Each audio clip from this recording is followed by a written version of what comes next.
Radio Classique, l'invité de l'économie.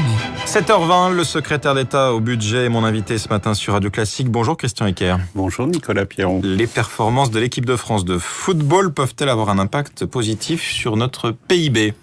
Bon, écoutez, probablement, ça ne peut pas faire de mal. La consommation, parfois, les touristes qui sont venus pendant l'Euro, mais ça, c'était prévu. Et le fait que la France gagne, c'est sûr que ça donne une bonne ambiance, une meilleure ambiance. Il y avait eu un effet certain en 98 où c'est toujours difficile à prouver, c'est a posteriori. Bon, enfin, on regardera ça. Ça fait pas de mal. Une fois la victoire venue en finale. À l'inverse, est-ce que vous redoutez un peu plus désormais les conséquences négatives du Brexit ? On a vu une semaine très mouvementée sur les places boursières avec des inquiétudes autour de l'immobilier à Londres.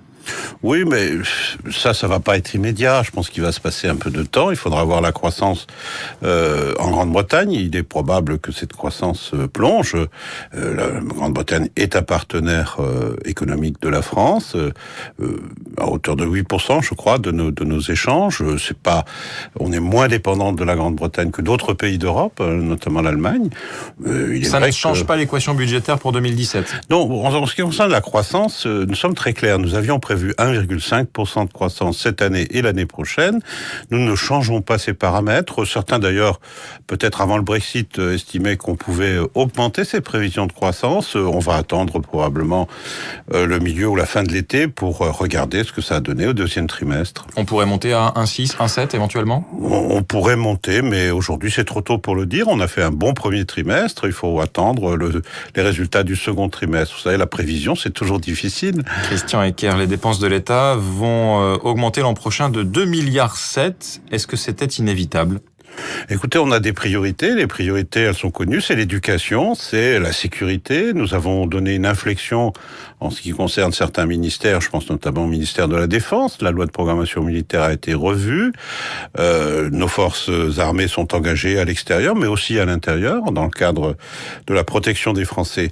C'est surtout les ministères régaliens, comme on dit, qui voient leurs crédits augmenter d'une façon que certains considèrent exagéré, mais vous savez, sur près de 400 milliards d'euros de dépenses de l'État, tout confondu, on a une augmentation effectivement de l'ordre de 3 milliards.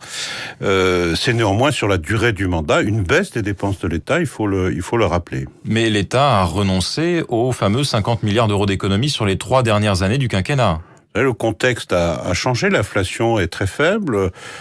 Ces 50 milliards d'économies étaient calculés sur la base d'une évolution tendancielle de la dépense.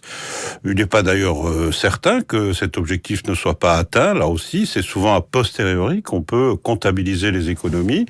En tout cas, en dehors des missions régaliennes de l'État, nous enregistrons un certain nombre d'économies.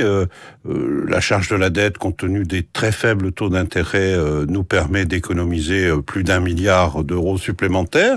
La lutte contre la fraude... Ça, c'est un effet d'aubaine qui ne dépend pas de vous. Oui, peut-être, mais enfin, faut-il pour autant le négliger ? Ne faut-il pas comptabiliser des économies qui sont enregistrées parce que la France a une bonne signature, parce que la France inspire plus de confiance que d'autres pays, et que les marchés financiers nous concèdent des taux extrêmement faibles. Ce matin, dans les Échos, Éric Woerth, l'un de vos prédécesseurs au budget, estime que l'objectif de revenir à 2,7% de déficit public en 2017 n'est pas tenable, ou alors c'est de la magie. Vous êtes un magicien, Christian Ecker ? Absolument pas. Éric Woerth n'a pas de leçon à nous donner. Il a laissé un déficit de plus de 5%, 5,1% lorsqu'il a quitté le gouvernement, lorsque la majorité a changé. Ceci explique peut-être cela. Il est un peu amer de voir que nous en sommes aujourd'hui, nous étions en tout cas en 2015 à 3,6% de déficit, c'est-à-dire nettement moins que ce que nous avions trouvé. Nous avons un objectif de 3,3% cette année. J'observe d'ailleurs que personne, même pas la Cour des comptes, c'est peu dire, ne met en doute la possibilité... Elle a des doutes sur l'an prochain, la Cour des comptes. Oui, mais enfin, la Cour des... c'est une donnée assez permanente à la Cour des comptes d'avoir des doutes.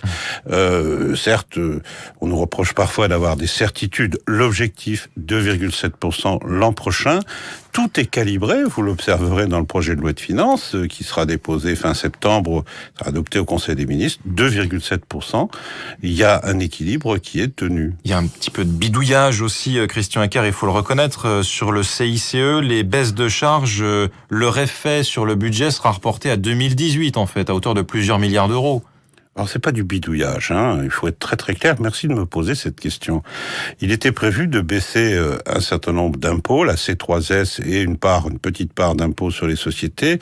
Il était prévu de les diminuer de l'ordre de 5 milliards en 2017. Dans le cadre du pacte de responsabilité. Les entreprises bénéficieront de cette baisse de 50 milliards. Sauf qu'elles bénéficieront d'un crédit d'impôt et les crédits d'impôt s'imputent pour l'année en cours pour les entreprises. C'est-à-dire qu'elles enregistreront dans leur comptabilité 5 milliards d'euros en moins de contributions. Alors on nous dit oui mais 2018 ça va être plus, mais non, parce que si nous avions supprimé les 5 milliards d'impôts, enfin de C3S ou d'impôts sur les sociétés, en 2018 nous aurions eu 5 milliards d'euros de recettes en moins. Et là le CICE pèsera sur le budget de l'État en 2018 de 5 milliards d'euros en moins, ni plus ni moins. Ce n'est pas un effet de bidouillage, c'est l'application de la comptabilité nationale, les règles de comptabilisation des impôts, des crédits d'impôt par l'INSEE ou Eurostat. 3 Français sur 4 jugent, Christian Eckert, que leurs impôts ont augmenté au cours des 12 derniers mois. C'est le résultat d'un sondage ELAB pour Radio Classique et Les Échos publié ce matin. On est loin de la pause fiscale prévue par François Hollande. Il y a toujours la réalité et puis le ressenti. C'est un peu comme dans la météo. Moi, je prends acte de ce sondage. Je l'ai regardé ce matin. Dans les faits, il est clair que l'impôt sur le revenu a été diminué pour plus de 10 millions de foyers fiscaux. Nous n'avons pas encore d'ailleurs les résultats de la campagne de cette année, nous l'aurons d'ici quelques semaines. Les efforts de restitution d'une partie de l'impôt ont été tout à fait réels et d'une façon globale sont incontestables. Toujours à propos de fiscalité, le Conseil d'État devait rendre hier son avis sur le prélèvement de l'impôt à la source, qui est censé entrer en vigueur au 1er janvier 2018. Qu'en est-il ? Écoutez, je vais prendre connaissance de l'avis du Conseil d'État juste après vous avoir quitté dans quelques minutes. Selon les informations qui me sont parvenues hier soir, le Conseil d'État aurait validé l'ensemble des propositions du gouvernement. C'est le Conseil d'État, ce n'est pas d'abord bien sûr encore le Parlement et encore moins le Conseil constitutionnel. C'est un très gros travail, nos équipes ont beaucoup travaillé, mais il ne semble pas à ce stade qu'il y ait de problèmes particuliers.